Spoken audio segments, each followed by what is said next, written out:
역사적인 장소는 때로 너무 평범해서요. 우리가 지나치기가 참 쉽습니다.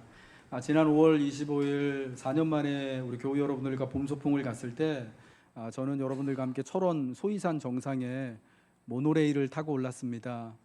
모노레일을 타고 올라가는 소이산 정상이 저 철원 평야가 한눈에 딱 보인다고 해서 그 멋진 풍경을 보기 위해서 올라갔었지요. 근데 여러분, 원래 그 소이산 정상은 6.25 때부터 해가지고 최근까지 미군의 레이더 기지로 쓰이는 곳이었다고 하더라고요.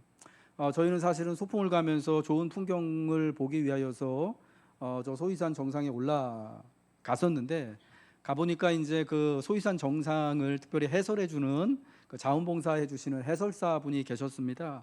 그분이 하시는 이야기를 듣고 참 우리가 지나쳤던 지난 시간들, 지난 역사에 대하여서 다시 한번 생각을 해볼 수가 있었습니다. 저 소이산에서 바라보는 저 철원 평야와 저 넘어서 이제 비무장지대 사이예요. 여러분, 저곳이 6.25 때, 지금으로부터 70년 전에 6.25 전쟁이 가장 격렬하게 일어났던 곳, 백마고지 전투가 있었던 곳이고 아이스크림 고지 전투가 있었던 곳이다라고 설명을 하더라고요. 저 그림 왼쪽에 보이는 저 맨 뒤에 있는 산맥 바로 앞에 있는 그 산 이렇게 보이잖아요. 저게 395 고지 혹은 이제 백마고지라고 불리우는 곳. 여러분, 고지전이라고 하는 영화에서도 봤던 그 6.25 때 가장 처절했던 전투가 벌어졌던 곳이죠. 열흘 동안 고지의 주인이 12번이나 바뀌었던 그런 곳이었는데, 그 열흘의 전투로 중공군은 1만 4천 명이, 한국군은 3,396명이 사상자가, 공식적으로 사상자가 냈던 그런 치열한 역사의 현장이었다라는 겁니다. 솔직한 이야기지만은 그날 소이산에 모노레일 타고 올라갔을 때 저도 그렇고 우리 권사님들, 또 우리 교역자들, 그리고 또 장로님들, 집사님들 다 되게 행복했어요.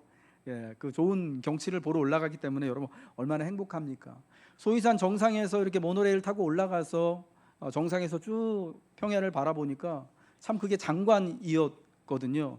여러분, 우리나라에 그 지평선을 볼 수 있는 곳이 얼마 없습니다. 저 전라남도에 가면은 거기 전라남도에 이제 평야 지대하고요. 또 이 수도권 북쪽에서는 유일하게 저 철원 평야만이 지평선을 볼 수 있는 곳이에요. 평야가 이렇게 쫙 펼쳐져 있는 곳이죠. 저는 그것만 봐도 너무 아름답더라고요. 그 상황이 너무나 아름답기도 하고 고요하기도 한 그런 곳이었어요. 그런데 그 위에서 해설해 주시는 해설사 그 자원봉사자분의 설명을 듣고 나니까 이게 여기가 그냥 아름답기만 한 곳이 아니구나라는 생각이 들으면서 오늘 이 고요하고 평화롭고 아름다워 보이기까지만 한 이곳이 있기 위하여서 그날 얼마나 많은 분들이 희생하고 산화에 갔는지를 들으니까 마음이 굉장히 숙연해졌던 거죠. 여러분, 오늘 우리가 살고 있는 세상이 아름다운 이유는요, 이렇듯 수고하고 피 흘린 이들, 우리보다 앞서서 자신의 생명을 내어 던지고 또 나라를 위하여서 또 가족을 위하여서 희생한 분들이 있었기 때문입니다. 여러분, 우리가 오늘 아름다움과 이 기쁨을 누리고 살아가는 것이 참 그러한 분들의 또 헌신이 있었다라는 것을 우리는 잊지 말아야 됩니다. 어제를 잊지 않고 기억하고 감사해야 할 이유가, 오늘 우리는 그러한 똑같은 70년 전에 그 죽어갔던 분들이, 산화에 갔던 분들이 보았던 그 똑같은 풍경을 보면서 여러분, 그들에게, 그때 그 고지에 있었던 분들에게 철원 평야와 저 더 뒤에 있는 그 높은 산들은 어떤 광경으로 보였겠습니까? 오늘 내가 바라보는 대로, 우리가 바라보는 대로 그냥 아름답기만 하고 고요하기만 하고 평화롭기만 한 것은 절대 아니었을 것입니다. 나의 생사가 걸려 있는 곳, 민족의 또 죽음과 삶이 걸려 있는 곳으로서 치열한 전투의 현장으로서만 보였던 곳이 이제는 우리에게 아름다운 관광지가 되어지고 정말 평화와 고요를 이야기할 수 있는 곳이 되어졌던 것은 참 놀라운 기적이고 하나님의 은혜라고밖에 말할 수 없는 것이죠. 여러분, 기억되지 않는 역사는 역사가 아니라는 이야기들을 합니다.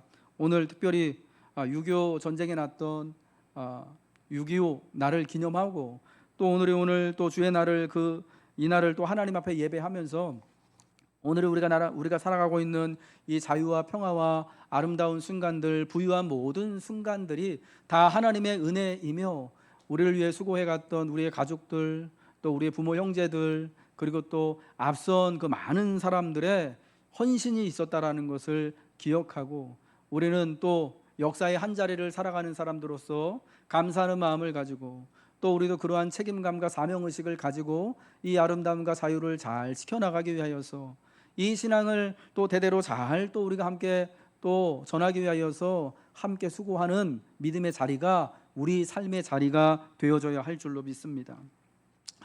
저는 오늘 6월 25일 주일날 예배를 함께 여러분과 드리면서 사무엘하 23장 1절부터 12절의 말씀을 가지고 함께 하나님의 은혜를 나누길 원합니다. 사무엘하 23장은 다윗의 마지막 말로서요, 하나님이 허락하신 다윗의 왕권과 다윗과 함께 수고하여 하나님 나라를 세우는 일에 자신의 목숨을 함께한 37명의 용사들을 우리에게 소개하고 있습니다. 23장은 다윗의 마지막 말이다 라고 시작을 하고 있습니다. 이와 같은 말을 통하여서 사실은 이제 사무엘하의 마지막이 이 23장을 통하여서 마무리가 된다라고 말씀하고 있는데, 이 말씀은 특별히 사무엘하 22장에 나오는 다윗의 승전가하고 정확하게 병행되어지는 말씀이다라는 것을 알 수가 있어요. 사무엘하 22장의 다윗이 승전가의 노래를 그가 부르면서 이렇게 고백합니다. 여호와께서 다윗을 모든 원수의 손과 사울의 손에서 구원하신 그날에 다윗이 이 노래의 말씀으로 여호와께 아뢰어 이르되라고 말하고 있습니다. 그러니까 사무엘하 22장의 승전가를 다 부른 이후에 다윗은요 다시 23장에서 자신의 마지막 말을 왕으로서 이제 인생을 마무리하는 마지막 말로서 23장을 말씀하면서 이렇게 말해요. 이는 다윗의 마지막 말이라. 이새의 아들 다윗이 말하며 높이 세워진 자, 야곱의 하나님께로부터 기름 부음 받은 자, 이스라엘의 노래 잘하는 자가 말하노라. 이제 자신의 마지막 말을 말하면서 고백하는 게 뭐냐? 높이 세워진, 자신은 높이 세워진 자라는 겁니다. 왕이기 때문이죠. 야곱의 하나님께로부터 기름 부음 받은 자, 자기가 왕이 되어진 것이 야곱의 하나님이신 이스라엘의 전능자 여호와께서 기름 부음 받으셨기 때문에, 기름 부어 세워주셨기 때문에 왕이 됐다라고 말하는 겁니다. 그 이스라엘의 노래 잘하는 자가 이제 말한다라는 거예요. 그러면서 이 본문을 통하여서 두 가지를 마지막 말로 전하기를 원하는 게 있는데, 그 두 가지는 뭐냐? 첫 번째는 하나님이 자신을 이스라엘의 왕으로 세우셨다라는 겁니다. 왕으로서의 자신의 왕권이 하나님의 권위로부터, 하나님의 권세로부터, 하나님의 주권으로부터 나왔다라는 것이고, 두 번째, 이 왕으로서의 왕권, 자신이 왕이 된 것은 자기 스스로의 영웅적인 노력이나 능력으로 되어진 것이 아니라 자신과 함께한 이 37명의 용사와 같은 많은 사람들이 함께 그 나라를 위해 수고하고 함께 하나님의 영원하신 언약 안에서 믿음을 가지고 함께 분투한 공동체의 결과물이다라는 것을 드러내기 위하여서 마지막 말을 한다라는 것입니다. 특별히 하나님께서 영원한 언약을 따라서 다윗을 이스라엘의 왕으로 세워주셨음을 말씀하고 있습니다.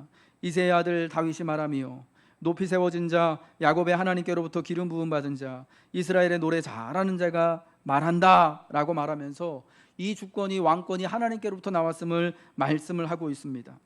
다윗의 왕권은 인간의 업적에 따른 것이 아닙니다. 다윗이 때를 잘 만나서, 다윗이 별의 순간을 붙잡아서 그가 왕으로 세워지게 된 것이 아니죠. 그가 사울보다 탁월한 능력과 어떤 권세와 재능이 있기 때문에, 그가 블레셋의 장수였던 골리앗을 물리칠 만큼 전쟁적으로 탁월한 용사였기 때문에 그가 왕이 된 것이 아니라, 하나님께서 자기 아버지 집에서 목동 일을 하던, 그 천한 일을 하던 다윗을, 이스라엘에 무명하였던 다윗을 하나님께서 부르셔서 그를 지명하여 세우셨기 때문에 다윗이 왕이 되었다라고 말하는 것입니다. 여러분, 그래서 다윗은 이러한 하나님이 자신을 왕으로 세우셨기 때문에 자신은 하나님 앞에 목자다라는 마음으로 평생을 40년 동안 왕의 역할을 감당했던 것이죠. 여러분, 그래서 그는 그의 사명을, 왕으로서의 일을 어떻게 감당했느냐? 3절에 나와 있는 것처럼 사람을 공의로 다스리고 하나님을 경외함으로 다스리는 일을 했다라고 말씀하고 있습니다. 이스라엘의 하나님이 말씀하시며 이스라엘의 반석에 내게 이르시기를 사람을 공의로 다스리는 자, 하나님을 경외함으로 다스리는 자요, 이는 다윗을 말하는 거예요. 앞으로 다윗의 뒤를 이어서 이스라엘의 왕이 될 다윗의 후손들을 지칭하는 거예요. 그러니까 이스라엘의 왕이 될 사람들, 하나님의 주권을 따라서 다윗과 같이 왕이 될 사람들은 어떻게 역할을 해야 되느냐? 사람을 공의로 다스리고 하나님을 경외함으로 다스리는 자가 되어줘야 한다는 겁니다. 여러분, 공의로 다스리고 긍휼로 다스린다, 공의로 다스린다라는 것은 어떤 거냐면요, 성경적인 용어에 의하면은 그 사회에서 가장 연약한 사람들이 있잖아요. 성경에 나오는 그 사회에 과부나 고아나 이방인이나 나그네나 객과 같이 그 사회에서 가장 연약한 자들을 긍휼의 마음을 가지고 돌보는 것을 공의로 다스리는 것이다 라고 성경은 말씀을 하고 있는 것입니다. 왜 하나님의 공의와 긍휼이 필요한 것인가? 왜 이 땅에는 법과 제도와 정부와 정치와 권력이 필요한 것인가? 사실은 법 없이도 살아갈 힘 있는 사람들을 위한 것이 아니라, 법이 없으면, 공의가 없으면, 긍휼이 없으면 한순간도 살 수 없는 저와 여러분 같은 연약한 사람들, 법의 보호가 없으면, 하나님의 공의가 없으면 세상에서 어디에도 하소연할 수 없는 바로 그러한 사람들을 위하여서 자신이 왕으로 세워졌다라는 거예요. 왕권이 존재한다라는 겁니다. 나라가 세워진다라는 거예요. 다윗은 40년의 왕의 세월을 사람을 공의로 다스리고 하나님을 경외함으로 그러므로 다스렸다라고 말함으로써 하나님이 자신을 세우셨음을 이렇게 드러내고 있는 것입니다. 하나님 자신의 왕권이 하나님께로부터 왔기 때문에, 이거는 옛날에 어떤 이제 왕들이 말한 것처럼 왕권 신수설의 입장에서 하나님이 나를 세우셨기 때문에 모든 사람들은 내게 무조건 다 복종해야 한다라는 그런 의미가 아니라, 하나님이 나를 이스라엘의 목자로, 하나님이 나를 하나님 나라의 왕으로 세워줬기 때문에 나는 하나님께 순종하고 하나님이 원하시는 대로 사람을 공의로 다스리고 하나님을 경외함으로 다스리겠다라고 결단하고 고백해야 한다라는 것을 우리에게 알려주고 있다라는 것입니다. 이 사랑하는 성도 여러분, 다윗의 왕권과 이스라엘 나라의 주권이 다윗은 오롯이 하나님께 있음을 고백하였습니다. 하나님께서 다윗과 더불어서 영원한 언약을 세우셔서 마침내 이 영원한 언약을 통하여서 그리스도 예수께서 이 땅에 오시고 십자가에 달려 죽으시고 부활하심으로 이 언약을 온전히 이루시게 된 것은 다윗 한 사람의 어떤 영웅적인 분투나 실력과 노력으로 되어진 것이 아니라, 하나님의 택하신 하나님의 은혜를 따라서 하나님이 그를 부르셨기 때문이다라는 겁니다. 하나님이 모든 것을 주관하시고 하나님의 주권 아래에 있다라는 것입니다. 40년을 왕으로 살아서 세상의 모든 것들, 그 땅에 있는 모든 것들, 생명에 관한 모든 것들, 제도에 관한 모든 것들을 왕의 마음대로 할 수 있는 그러한 것이 아니라, 그 모든 것들이 다 하나님께 있고 자신은 그저 왕의 자리를 위임받은 자로서 하나님께 충성한다라는 그 자각이 그에게 있었던 거죠. 다윗은 마지막에 그의 말로서 그러한 사실을 분명히 알리고 있는 거예요. 그러므로 오늘 우리들에게는 어떠한 사실을 말씀해주고 있는 것입니까? 오늘 내 삶의 주인이, 나의 삶의 주권이 내게 있는 것이 아니라 하나님께 있음을 다윗과 같이 고백하라는 거예요. 다윗이 마지막 말로서 자신의 일생의 40년을, 왕으로 살아온 40년을 그렇게 하나님께 주권이 있음을 인정하고 고백하며 살아왔던 것처럼 우리도 그렇게 같이 살아가자라는 것입니다. 앞으로 다윗 이후에 일어날 다윗의 아들들, 그들도 역시 다윗처럼 그렇게 사람을 공의로 다스리고 하나님을 경외함으로 다스리는 주권이 하나님께 있음을 인정하는 그런 하나님이 세우신 왕이 되라는 것이죠. 사랑하는 성도 여러분, 저와 여러분은 그리스도 예수로 말미암아 우리가 다 하나님의 자녀가 되었고 왕 같은 제사장으로 부름받은 사람들이 된 줄로 믿습니다. 그렇기 때문에 여러분, 우리의 주권과 우리의 삶의 모든 것이 하나님의 뜻 안에 있는 줄로 우리는 믿습니다. 다윗이 기름 부음 받은 왕으로 특히 하나님의 뜻을 따라 정의와 공의를 따라서 이스라엘을 다스리듯 우리도 하나님의 정의와 공의를 따라 세상을 살아가야 하는 줄 믿으시기 바랍니다. 하나님의 공의가 우리 가운데 있는가? 하나님의 긍휼이 우리 가운데 우리 삶의 원리로 작동하고 있는가? 그리하여서 내가 오직 하나님만을 나의 주인으로, 내 인생의 주인으로, 우리 교회의 구주로서, 우리 시대의 하나님으로서 올바로 섬기고 있는지를 우리는 다시 한번 질문하고 결단해야 하는 것입니다. 두 번째로요, 이제 8절부터 23장의 마지막 구절인 39절까지 다윗과 함께한 용사들을 다윗은 마지막 말로 그들의 이름을 거명하고 있습니다. 다윗이 마지막 말로 자신에게 왕권과 영원한 언약을 주신 하나님을 높이고 있고요. 이제 8절부터는 자신을 도와서 그 나라를 이루어갔던 용사들의 명단을 말하고 있는 이유는 무엇이겠습니까? 다윗이 이룬 그 나라, 하나님이 허락하신 그 나라는 결코 다윗 한 사람의 어떤 영웅적인 능력이나 분투로 말미암아 이루어진 것이 아님을 밝히는 것입니다. 자신이 이제 왕이 되어져서 7년 동안 유다 지파의 왕으로서 수고하고, 그리고 33년을 예루살렘에서 온 이스라엘의 왕으로 40년 도합 40년을 왕으로 다스린 그 짧지 않은 그 긴 세월이 자기가 어떤 영웅적인 능력이 있고 탁월한 정치적인 수완이 있기 때문에 왕으로서 일을 한 것이 아니라, 이렇듯 다윗과 함께한 37명의 꼭 잊지 말아야 할 기억될 만한 이런 용사들이 있었기 때문에 다윗은 40년 동안을, 혹은 그 인생의 그 이상을 하나님의 사람으로서 하나님의 일들을 감당하며 살아올 수 있었다라는 거예요. 다윗의 나라, 하나님의 언약은 혼자가 아니라 함께 수고해서 세워가는 것임을 지금 다윗은 자신의 마지막 말로 드러내고 있는 것이죠. 8절부터 39절의 다윗의 용사들의 명단은요, 총 3그룹으로 나눌 수 있습니다. 먼저 우리가 12절까지 본 대로 가장 뛰어난 3명의 용사가 나오죠. 요셉, 바세바, 엘르아살, 삼마. 그 다음으로 뛰어난 3명이 나오는데요, 이 뒤에 나오는 3명은 앞에 나오는 3명보다는 더 존귀한 자들입니다. 앞에 나오는 3명을 사실은 다스리고 지휘하는 지휘관들이에요. 요압의 아우 아비새와 다윗과 솔로몬의 시위대 대장이었던 브나야와, 그리고 또 다른 요압의 아후, 그러나 일찍 아브넬이라고 하는 사람에게 죽임을 당했던 아사헬, 그리고 나머지 31명의 용사들이 나옵니다. 여러분, 31명의 용사들 모두가 참 대단한데요, 여러분이 31명의 용사들 같은 사람들 중에 여러분이 한 명이 되기를 원한다면 여러분 어떤 자리에 서기를 원하십니까? 그래도 앞자리에 섰으면 좋으시겠죠. 그런데 오늘 참 안타깝게도 제가 말씀드리고 싶은 것은요, 앞에 가장 뛰어난 탁월한 3명의 용사들이든지 아니면 마지막에 37번째 가까스로 그 명단이 들어간 사람이든지 간에 사실은 그런 게 중요한 게 아니라 지금 하나님의 나라 가운데서 함께 하나님이 또 수고했다라는 것이 중요한 것이고, 그 이름들을 하나님이 그들의 뭐 탁월성과 능력이나 이런 거 관계없이 하나님이 지금 다 기억해 주고 계신다, 하나님이 영예롭게 하고 계신다라는 사실이 참 중요하다라는 거예요.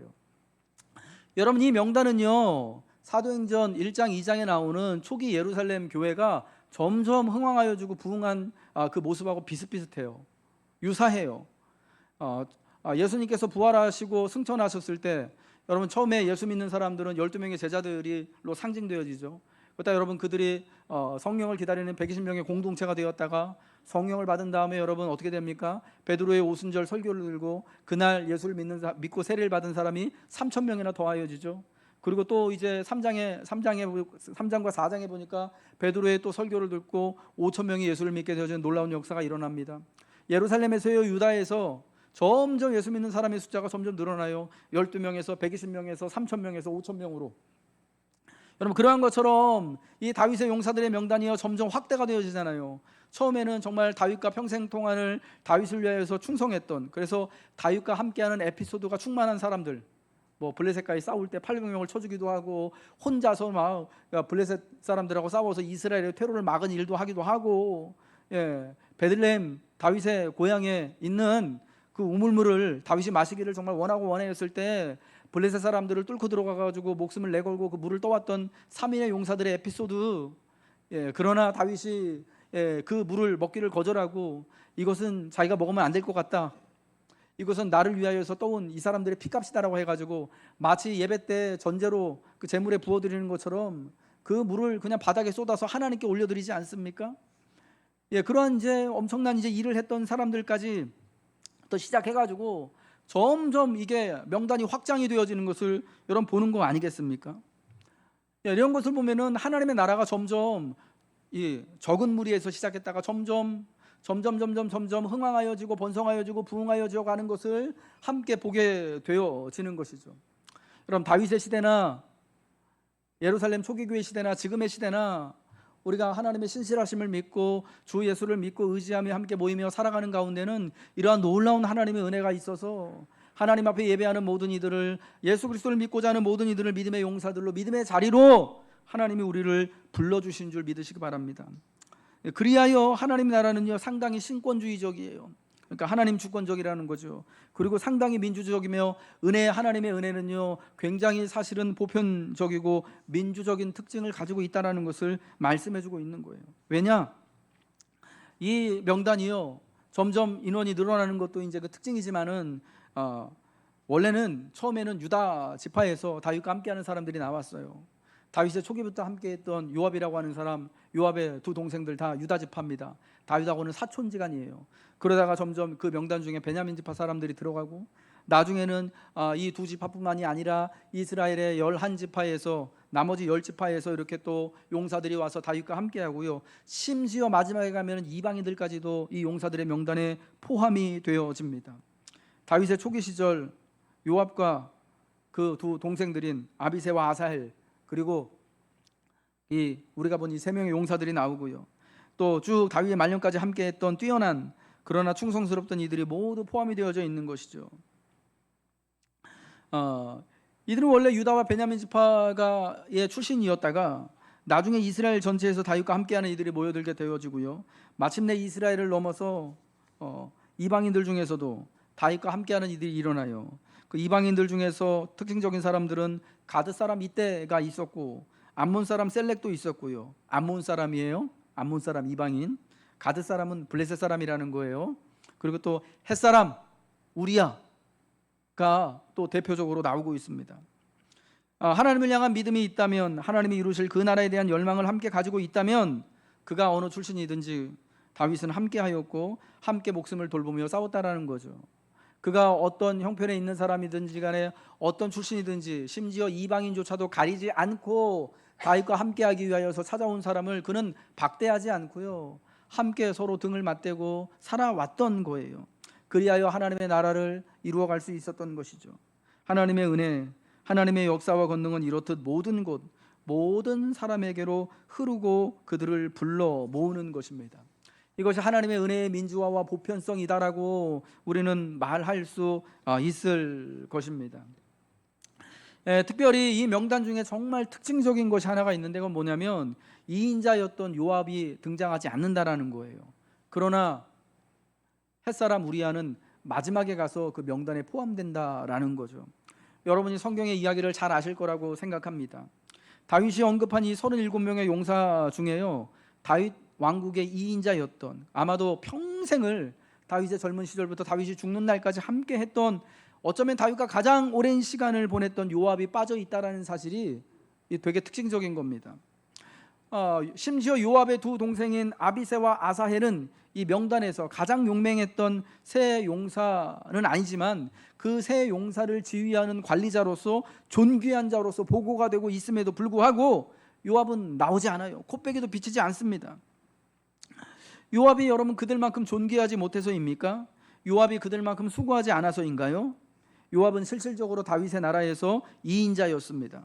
그러나 그런 요압이 다윗에게는 적지 않은 시간 동안 골칫거리였고, 다윗은 요압이 그렇게 충성스럽지 않았다고 여겼음을 우리는 성경을 통하여 알 수 있습니다.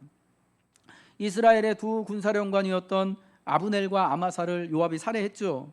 그리고 압살롬을 전장에서 살해한 일 등은 분명 다윗의 뜻과는 반대되는 일이었던 거예요. 그래서 다윗은 요압이 자신을 위해서 하나님 나라를 위해 헌신한 것이 아니라 요압 그 스스로를 위해서, 요압 그 스스로의 욕망을 위해 다윗과 함께하고 있는 것으로 보고 그를 경계했던 것입니다. 요압 편에서는 매우 억울할 수 있습니다. 그러나 다윗이 아닌 자신의 욕망을 위해 살아온 이가 다윗의 충성스러운 용사는 될 수가 없는 것이죠. 결국 그는 다윗의 마지막 말에 따라서 솔로몬이 왕이 되었을 때 솔로몬에 의하여서 죽임을 당하게 됩니다. 제단뿔을 붙잡고 있다가 죽임을 당하게 돼요. 정말 비극적인 죽음이죠. 죽지 않고 살기 위해서 하나님의 제단에 올라가서, 하나님을 예배하는 그 제단에 올라가서 제단의 네 귀퉁이에 있는 뿔을 잡고 있었어요. 그 뿔을 잡고 있으면 자기를 죽이지 않을 줄 알고요. 설마 하나님의 성전 안에 있는, 하나님의 제단 안에 있는, 하나님 앞에 예배하는 이 제단에서 짐승을, 그 정결한 짐승을 잡아서, 순결한 짐승을 잡아서 하나님께 제사하는 그 제단에서 자기를 죽일까 했던 거죠. 근데 여러분, 요압이요, 거기서 죽임을 당했습니다. 요압이 거기서 죽임을 당한 거예요. 요압의 죽음이 얼마나 어리석고 비극적이었던 것인지, 하나님은 그의 죽음을 통하여서 마치 이제 예시대를 끝내고, 뭐랄까요, 요압을 진짜 하나님 앞에 제물로 바치는 것 같은 여러분 그러한 모습을 나중에 솔로몬의 시대 때 이렇게 묘사를 하고 있는 거예요. 여러분, 우리가 요압을 통해 배우게 되는 점, 있습니다. 인생을 수고하고 힘을 다해 살아가는 것이요, 그리하여 성취를 이루고 성과를 내는 것보다 더 중요한 것이 있는데, 그것은 뭐냐? 내가 누구를 위해서 어느 방향으로 힘을 쏟을 것인가 하는 것이죠. 요압의 실수는 충성하는 척만 했지 진짜 충성하지 않았다라는 것입니다. 물론 요압은 자기 스스로는요, 자기는 평생 동안을 다윗을 위하여 충성한 다윗의 최측근이라고 여겼을 것입니다.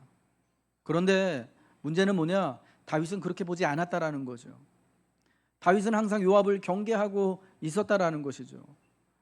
요압이 자기 스스로도 몰랐던 요압의 진짜 본심을 하나님은 알고 있었던 거예요. 정말 하나님 나라에 다윗에 충성하는 것이 아니라 자기의 자리에 충성하는 것.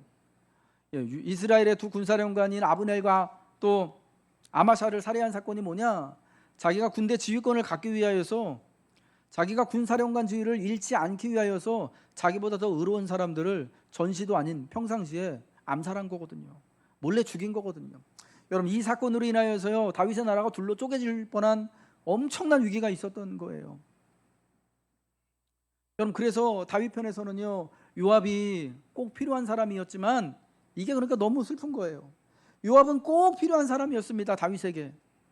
그런데 늘 경계받는 사람이었던 거예요. 왜? 진심을 다하여서 하나님의 나라에, 또 특별히 다윗에게 충성하지 않고 자신의 자리에, 자신의 욕구에 충성하였던 것이죠. 여러분, 그래서 그는 다윗이 이제 죽게 되었을 때에 다윗의 원래 진짜 그 후계자가 되어져야 할 솔로몬이 아니라 아도니아라고 하는 아들을 줄 섰다가 그만 그렇게 죽게 된 것입니다. 충성의 대상은요, 그래서 우리에게는 언제나 주님이어야 한다라는 것을 알아야 됩니다. 인생을 열심히 다해서 살아가는 건 너무 중요하죠. 믿음 생활 열심히 하는 건 너무너무 중요하죠. 그러나 인생을 열심히 살고 믿음 생활을 열심히 하는 것이 누구를 위한 것인가 하는 것을 우리는 늘 질문해 보아야 하는 거예요. 여러분, 그 열심과 그 충성이 주님을 향하지 않는 것이라면, 우리 주 예수님을 향하는 것이 아니라면, 여러분, 그것은 아무것도 아니고 도리어 하나님 나라에서 잊혀질 수 있는 것이다라는 것을 기억하시기 바랍니다. 마지막 용사의 명단으로 햇사람 우리아의 이름이 들어가는 것도 매우 웅변적입니다.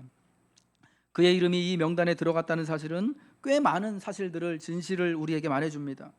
아마도 마지막에 우리아의 이름을 넣음으로 다윗도 용사들의 명단에 우리아의 이름을 넣는 것을 끝까지 고심했는지도 모르겠습니다. 우리아는 다윗 자신의 범죄를 기억나게 하기 때문입니다. 하나님이 세우신 왕, 그리하여 모두가 충성을 다해야 하고 모두가 좋아하는 다윗이 사실은 매우 비정한 욕망덩어리였던 그 죄인이었다는 사실을 우리아가 말해줍니다. 성경은 다윗의 죄를 덮으려 하지 않습니다. 오히려 충성을 다하다가 억울하게 죽은 우리아의 명예를 높여줍니다. 우리아의 명예를 높이는 것은 다윗의 실수와 죄를 드러내는 것입니다. 다윗은 자신의 죄를 은폐하기 위해서 우리아에게 마땅히 돌아가야 할 그 명예를 빼앗지 않습니다. 이것이 하나님 나라의 놀라움인 거죠. 오히려 우리아를 말함으로 다윗의 공정함과 연약하지만 하나님의 은혜로 채워진 다윗의 왕권이 빛나게 되는 거예요. 다윗의 뒤를 이어서 왕이 된 솔로몬이요, 사실은 정통성이 없는 왕자예요. 그렇잖아요. 누구 아들이에요? 우리아의 아내였던 바세바 아들이거든요. 물론 다윗의 아들 맞아요.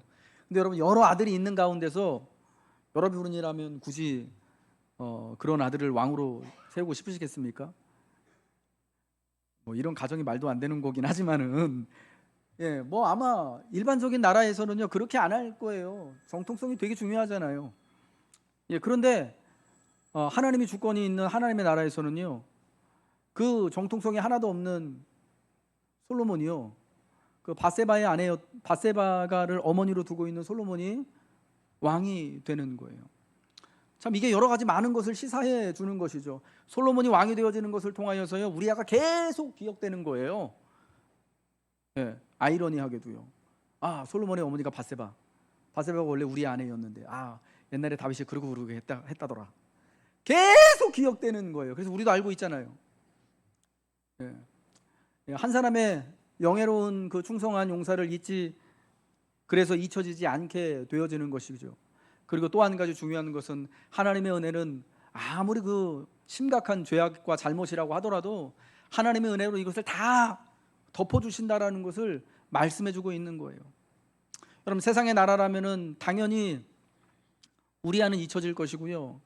바세바와 솔로몬은 그 왕이 다스리는 그런 나라에서는요, 창피해서 못 살아갈 겁니다.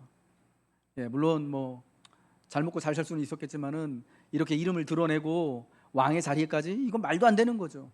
그러나 여러분, 그 나라가 하나님의 나라이기 때문에 적어도 하나님의 주권을 따라서 하나님의 뜻대로 공의와 정의를 따라 다스리는 그런 나라가 되어지기 때문에 여러분, 그 은혜를 따라서 그 모든 불리한 것들이, 그 모든 죄악들이, 잘못들이 은혜로 덮어지고요, 하나님의 은혜를 따라서 또 자신의 생물을 다하는 자리에까지 갈 수 있게 되는 거죠. 여러분, 이 가운데 누구 한 사람 억울한 사람이 없잖아요. 우리아는 그렇게 죽임을 당하지만 그러나 영원토록 그의 명예가 높여지고 있고요. 다윗은 정말 말도 안 되는 그런 나쁜 짓을 저질렀지만 그러나 하나님의 은혜로 그 모든 나쁜 것들이 다 덮어지게 되어지고 오히려 하나님의 은혜가 충만하게 드러나는 사람이 되었고요. 여러분, 솔로몬은 그러한 또 어떻게 보면 부끄러운 관계를 통하여서 태어난 그런 사람이었지만, 그래서 정통성에 큰 흠집을 받을 수 있었지만 그럼에도 불구하고 하나님의 택하심과 은혜로 말미암아서 여러분 왕이 되어지지 않습니까? 또 하나님의 뜻대로 그 나라를 또 든든하게 하지 않습니까? 여러분, 이 관계 안에서 이 하나님의 은혜 가운데서 누구 한 사람 억울한 사람이 있나요? 없지요. 아무도 없습니다. 여러분, 이것이 하나님의 나라의 중요한 특징인 거예요. 하나님의 나라에서는요, 누구도 자신의 명예를 잃는 사람이 없는 거예요. 누구도 억울한 사람이 없는 거예요. 하나님의 공정함과 하나님 모든 사람에게 임하는 하나님의 은혜가 충만하게 주어지는 것이죠. 사랑하는 우리 교우 여러분, 다윗의 왕권은 하나님께로부터 온 것이었습니다. 그러나 그 나라와 통치는 다윗 혼자서 이룬 것이 아니고요, 혼자서 할 수 있는 것도 아니었습니다. 처음부터 다윗과 함께한 37명의 용사들이, 그리고 그 용사들의 명단에 없지만 또 다른 많은 이들이 하나님을 믿고 의지하며 함께 이루어 나간 것입니다. 여러분, 그래서 그 나라에서 그와 함께 수고한 모든 사람들이 기억되어지고 누구도 억울하지 아니하고 누구나 다 자기가 가져야 될 그 정당한 명예를 누리며 빛나고 있는 것입니다. 이러한 사실을 사무엘하 23장은요 다윗의 마지막 말을 통해서, 다윗의 용사들의 명단이 이 명예의 전당을 통해서 우리에게 알려주고 있는 것입니다. 70년 전 그날 백마고주에서 죽어간 이름 모를 많은 분들의 희생으로 아름다운 조국의 사나를 우리는 살아갑니다. 그날과 그들을 우리는 잊지 않고 기억하고 감사함으로 명예롭게 해야 하는 것입니다. 여러분, 그것이 오늘 우리의 책임이고요, 이 땅을 아름답게 또 살아가고 또 하나님 말씀하신 것처럼 사람을 또 공의롭게 대하고 하나님을 경외함으로 또 다스리는 것, 살아가는 것이 오늘 우리의 책무일 것입니다. 우리가 큰 능력이나 대단한 권세나 지위는 없지만 이 땅에 하나님의 나라가 세워지길 믿음으로 바라고 우리가 있는 그 자리에서 하나님께 순종하며 기쁨으로 살아내는 믿음의 용사들 되시길, 그리하여 하나님 은혜 가운데서 하나님 앞에서 함께 영예로워지고 하나님의 영광에 함께 참여하시길 주님의 이름으로 축복합니다.